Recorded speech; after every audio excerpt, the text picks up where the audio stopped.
భక్తివన్న ప్రేక్షకులకు శుభోదయం. 9/7/2024 స్వస్తి శ్రీ చాంద్రమాన క్రోధినామ సంవత్సరం దక్షిణాయనం గ్రీష్మ ఋతువు ఆషాఢమాసం శుక్లపక్ష చవితి మంగళవారం.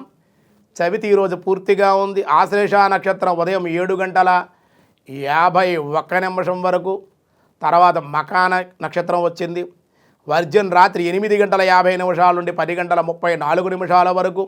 దుర్ముహూర్తం ఉదయం 8:10 నుండి 9:02 వరకు.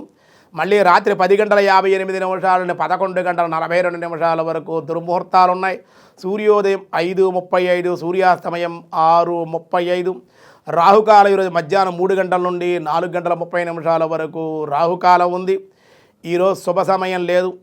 సిద్ధియోగం తెల్లవారుదిన 3-4, వని సాయంత్రం 5:58.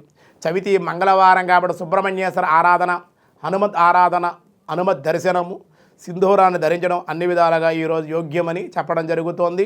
దినారంభ చక్రాన్ని బట్టి ఈరోజు మేష, వృషభ, మిథున, కర్కాటక రాశి వారికి మిశ్రమంగా ఉంది.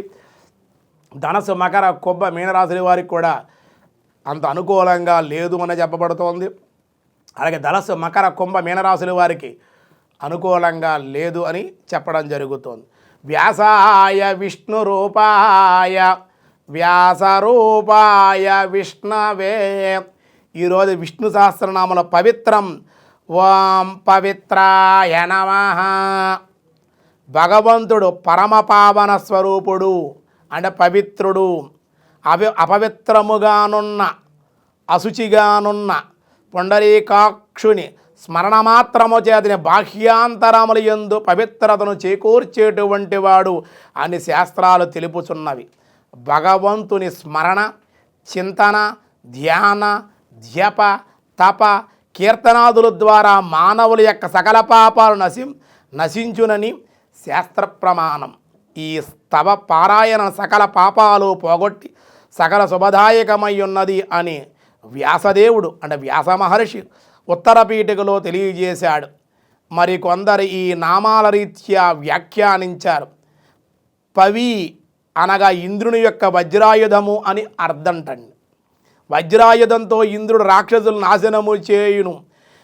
వేదాంత లాక్షణికార్థాలలో ఇంద్ర శబ్దానికి మనస్సు అని చెప్పబడుతోంది. ఇంద్రుడు మనస్సును సూచింపబడుతోంది.